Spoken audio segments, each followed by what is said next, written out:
Monkey will tell you a story. The Ottoman army was standing before the city then known as Constantinopolis. The city was on the verge of collapse, but the walls were still standing, and no army had ever broken through those walls in centuries. The young Sultan Mehmed II went to an engineer named Saruka and said this, "Build me a cannon that will destroy these walls." Saruka worked. Months passed. Finally, a cannon of unprecedented size was completed. 8 meters long. Each cannonball, 500 kilograms. Range of fire, 1 mile. The cannon destroyed the walls. Constantinopolis fell, and history wrote this. Constantinopolis was conquered by Mehmed II. He renamed it Istanbul. Now tell Monkey, how many people know the name Saruka? That is exactly what Law 7 is. Use the labor, time, and intelligence of others, but you step onto the stage. You take the credit, because the forest sees the result, not the process. The forest remembers who made it into history, not those who were left out of it. And this is not just a power tactic. This is how the brain works. Robert Greene explains Law 7 like this. Learn to use the work of others for your own benefit. This will save you time, energy, and power. Managing what your assistants and helpers do will make you great. You will maintain the image of someone who achieves everything without ever getting tired.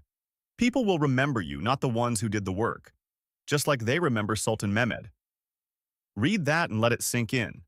The forest sees the result. It does not see the process. Saruka built the cannon. But who conquered Constantinopolis? Mehmed. Because Mehmed controlled the stage. Mehmed directed the army. Mehmed was the man with the vision.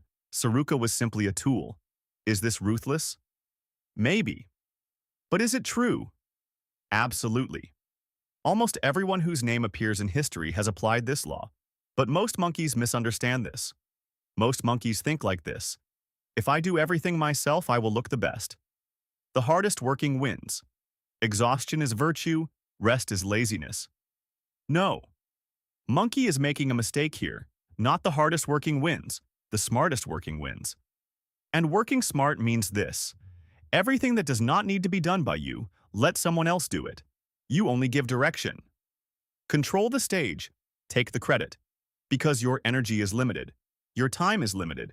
Your attention is limited. And if you spend these limited resources on every small task, there will never be time left for the big moves. Now Monkey will tell you about Thomas Edison. Edison's laboratory had hundreds of workers for years and years, experiments every day, formulas being tested, materials being tried, failures being noted. Most of these people were far better engineers than Edison, far better physicists. But Edison knew something the others did not.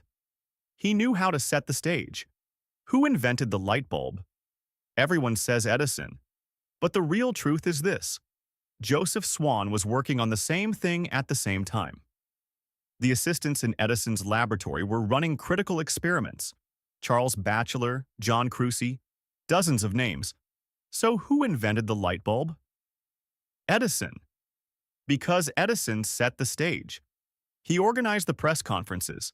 He was the one telling the story. Everyone else in the project stayed in the background, but Edison's most clever move was this. He managed all these people so well that they were happy about it too. Working in his laboratory meant being part of his fame. Edison got more productivity not by crushing them, but by elevating them.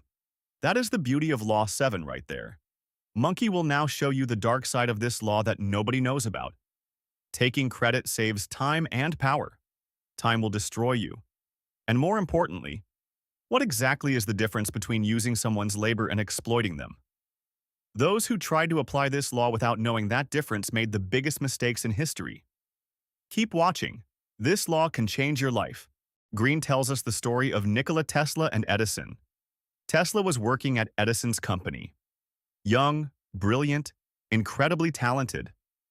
Edison gave him a problem: improve the direct current motors, increase efficiency, make the company millions. Tesla struggled for months. He improved the system.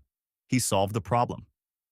Edison turned to him and said, "I promised $50,000, but I was joking. You should have understood American humor." He did not pay. He took the credit. He sent Tesla away. Now, do you think Tesla just waited quietly in the corner? This is the wrong application of Law 7. Did Edison win here? In the short term, yes.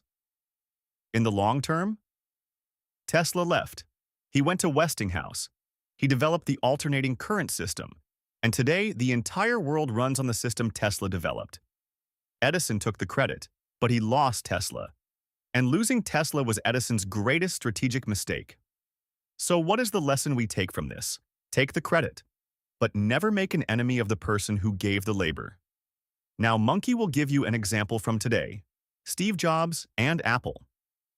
We have talked about Jobs many times in our videos, but he achieved all of this because he embraced and applied these laws. Jobs is one of the best examples for you. Jobs was not a designer. Jobs was not an engineer. Jobs did not write code. But Jobs introduced the products to the world. Jobs walked onto the stage. Jobs said, "One more thing." There was Jony Ive in the design. There was Wozniak in the engineering. Hundreds of Apple employees worked day and night without stopping. But who invented the iPhone? Steve Jobs. But here is the critical difference. Jobs used these people, but at the same time, he introduced them to the world. He made Jony Ive the face of Apple. He made the design team visible. Not enough to crush them, enough to own them. And that is why Apple employees gave everything they had for Jobs, and they never harbored any ill will toward him. This is the correct application of Law 7. Take the credit, but feed people enough so that next time they keep working for you. So what should you do? Monkey will tell you 3 things.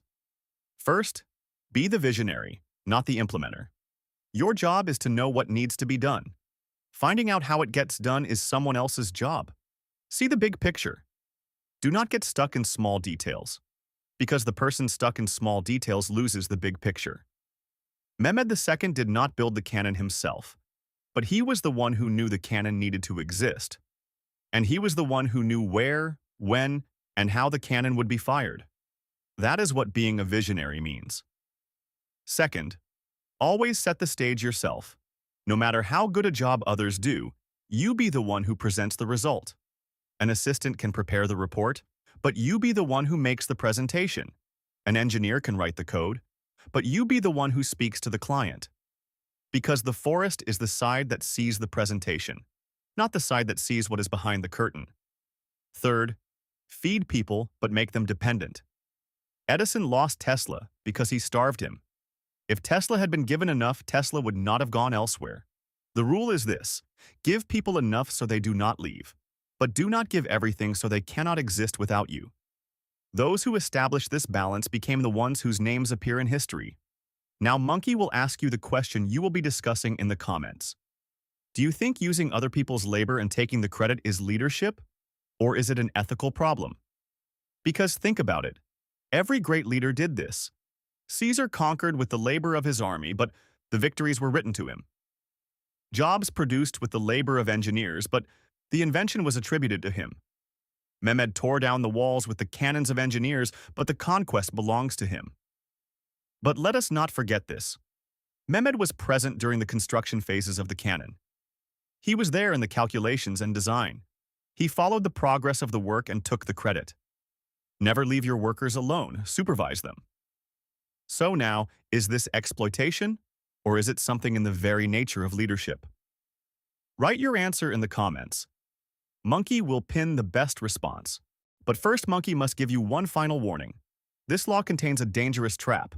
When you have everything done by others, over time you forget how to do anything yourself. The most striking example of this in history is the final period of the Roman Empire. Emperors gradually left more and more to generals, senators, administrators. They only took the credit themselves. At first, this worked.